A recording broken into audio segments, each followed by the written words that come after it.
You can see holding the bottle pocket. Another remarkable thing to notice is the relief set into the middle of this triumphal arch, representing the entrance in town. The gardens directly from the Royal Palace facade, we're going to check in a while, entering the largest square of Napoli, right there, the Piazza Plebiscito. And this is the rear part of Royal Palace, and the side we can see from beyond the trees right here hosts the National Library. That if you are interested in it, you can go in for free.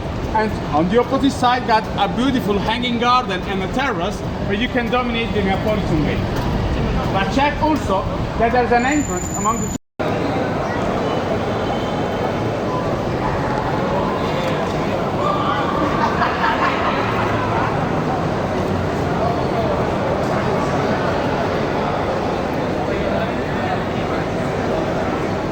hope that the Vesuvio will sleep and be quiet for a longer while, as is right now. It's the only thing we can do.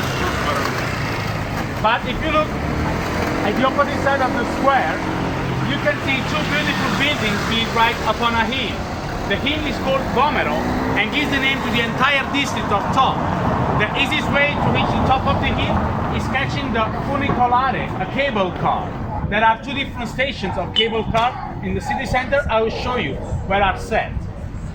About the two buildings instead, you got to know that the one toward your right, the most white one, was a cloister built by the certain friars, and it's called Certosa or San Martino, and also one of the most beautiful civic museums of Napoli with beautiful gardens all around. These different realities into the back streets that I was telling you.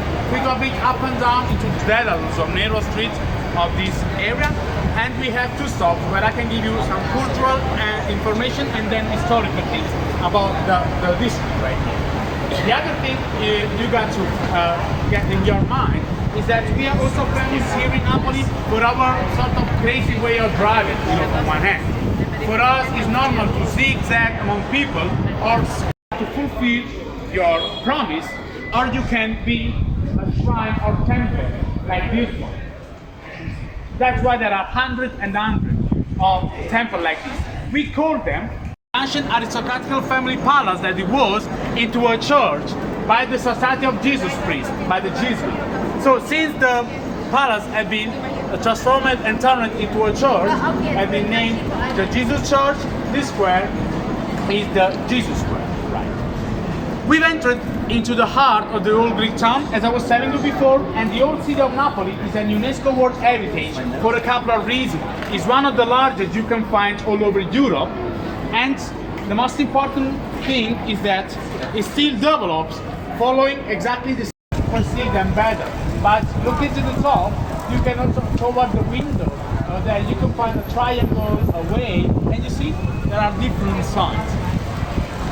So if you use YouTube and write the name of church, Gesù Nuovo, Enigma, the name of melody in Napoli, you can also listen up a couple of minutes of this melody.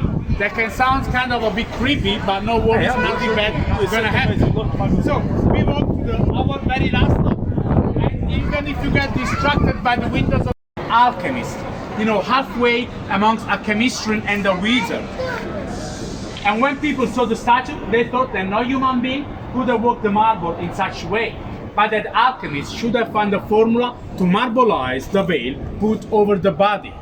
That's why it's really worth to go there. And there are other 6 sculptures really stunning and impressive that are considered to be